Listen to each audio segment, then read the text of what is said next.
નમસ્તે વિદ્યાર્થી મિત્રો, આજે આપણે પ્રકરણ 14 નૈસર્ગિક સ્ત્રોતોમાં વિવિધ ચક્રો વિશે અભ્યાસ કરીશું. વિદ્યાર્થી મિત્રો, આપણે જોઈ ગયા છીએ કે જીવાવરણમાં મુખ્યત્વે બે પ્રકારના ઘટકો હોય છે: જૈવિક ઘટકો અને અજૈવિક ઘટકો.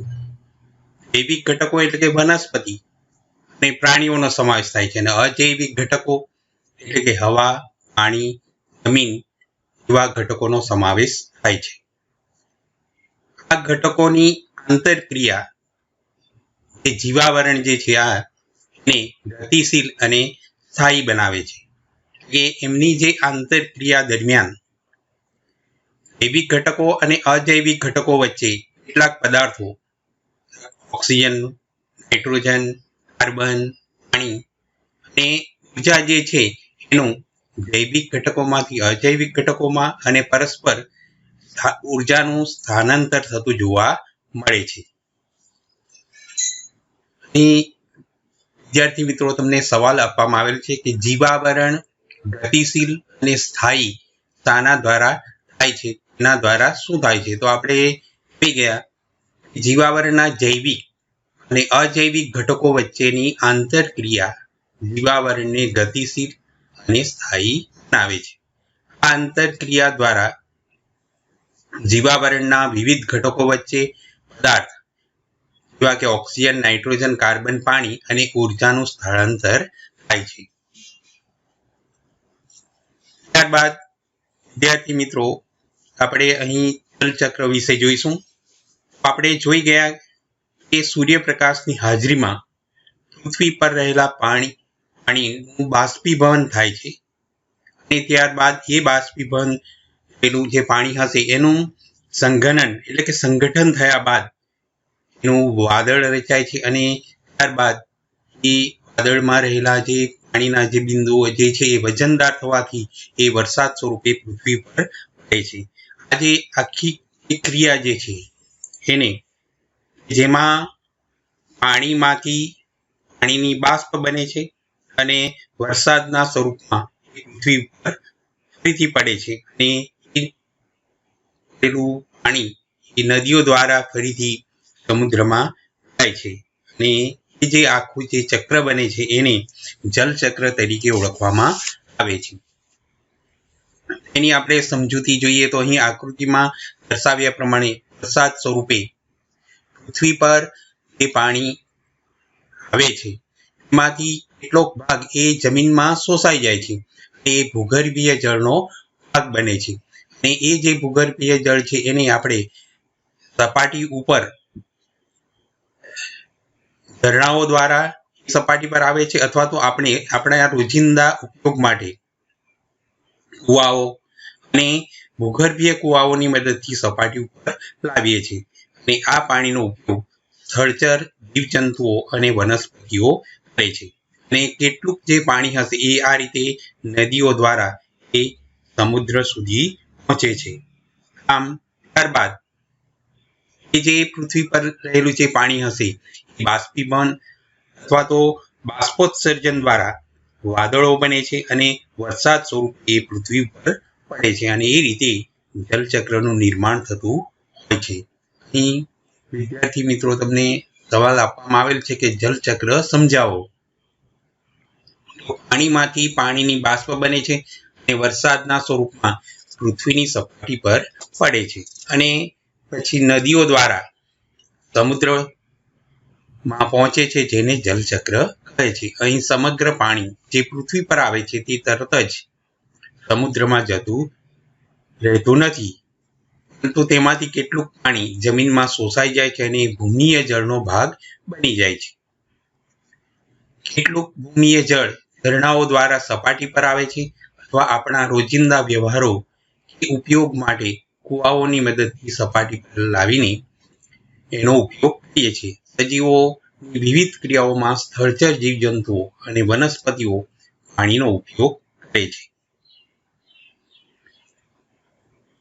અહીં આપણે નાઇટ્રોજન જોઈએ, એના સ્વરૂપોની વાત કરીએ તો વિદ્યાર્થી મિત્રો, આપણે વાતાવરણ જોઈએ છીએ એમાં સૌથી મોટા પ્રમાણમાં નાઇટ્રોજન વાયુ અને તે લગભગ 78% જોવા મળે છે. ત્યારબાદ કેટલાક અણુઓ પ્રોટીન, કાર્બોદિત, ચરબી, ન્યુક્લિક એસિડ, વિટામિન જેવા અણુઓમાં પણ નાઇટ્રોજન રહેલો હોય છે. આલ્કેલોઇડ અને યુરિયા આપણે જે રાસાયણિક ખાતર જોઈએ છે જેનો પાકના ઉત્પાદન માટે ઉપયોગ કરવામાં આવે છે એ યુરિયા ખાતરમાં પણ નાઇટ્રોજન રહેલો હોય છે. આ રીતે નાઇટ્રોજન જુદા જુદા સ્વરૂપે જોવા મળે છે. અહીં સવાલ આપવામાં આવે છે કે નાઇટ્રોજન પૃથ્વી પર કયા સ્વરૂપમાં મળી આવે છે. વાતાવરણમાં નાઇટ્રોજન વાયુનું પ્રમાણ 78% ભાગ છે. તે અણુઓ જેવા કે પ્રોટીન, કાર્બોદિત, ચરબી, ન્યુક્લિક એસિડ એટલે કે DNA, RNA અને વિટામિનમાં હોય છે. આલ્કેલોઇડ્સ અને યુરિયામાં પણ હોય છે. ત્યારબાદ નાઇટ્રોજન ચક્ર જોઈએ તો વાતાવરણમાં નાઇટ્રોજનનું સજીવોમાં એટલે વાતાવરણમાંથી સજીવોમાં અને ત્યારબાદ સજીવોમાં રહેલા નાઇટ્રોજનનું ફરીથી વાતાવરણમાં દાખલ થવાથી જે ચક્ર બને છે એને નાઇટ્રોજન ચક્ર તરીકે ઓળખવામાં આવે છે. હવે વાતાવરણમાં રહેલા જે નાઇટ્રોજન જે છે એ સજીવોમાં કઈ રીતે દાખલ થાય છે અથવા એનું જમીનમાં સ્થાપન કઈ રીતે થાય છે તે જોઈએ. અહીં વાતાવરણમાં રહેલા નાઇટ્રોજનનો બધા જ સજીવો સીધો ઉપયોગ કરી શકતા નથી.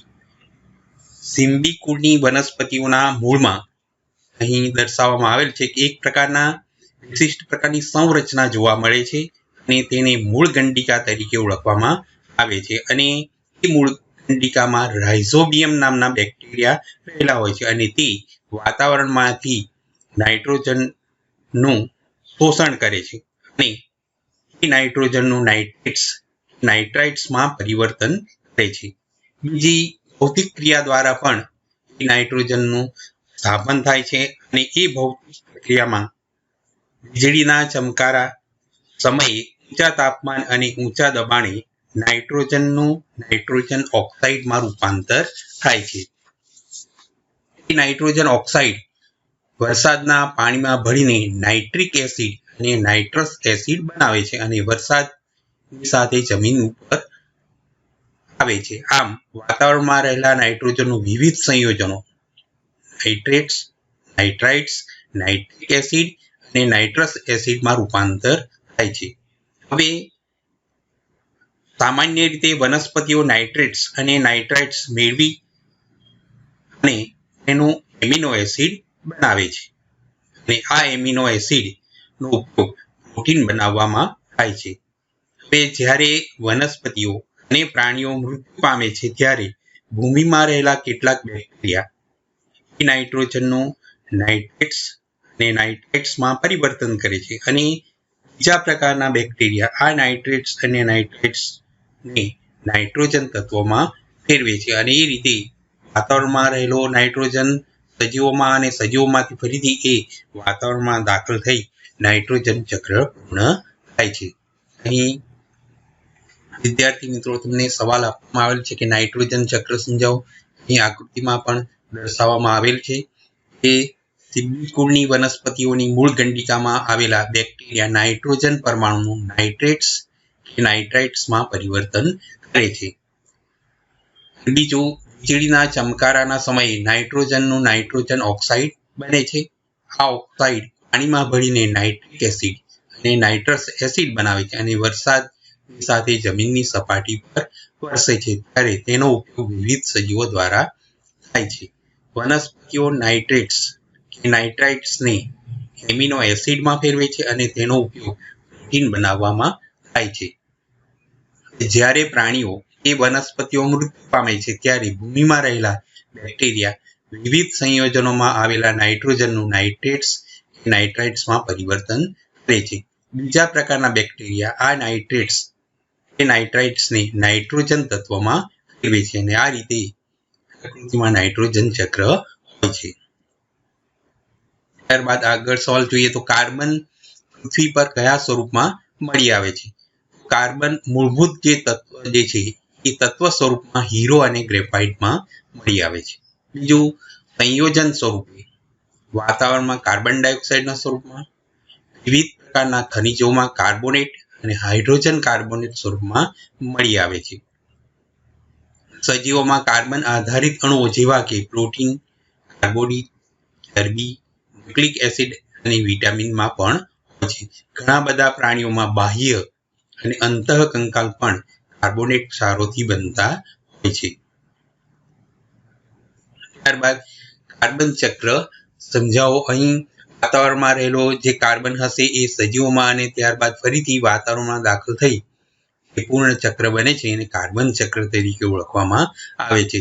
સૌથી પહેલા ક્લોરોફિલ ધરાવતા જે તમામ સજીવો, એમાં ખાસ કરીને વનસ્પતિનો સમાવેશ થાય છે, એ વનસ્પતિઓ સૂર્યપ્રકાશની હાજરીમાં કાર્બનનો ઉપયોગ કરીને પ્રકાશ સંશ્લેષણની ક્રિયા કરે છે અને આ પ્રક્રિયા દ્વારા કાર્બન ડાયોક્સાઇડનું ગ્લુકોઝ અણુઓમાં રૂપાંતર થાય છે.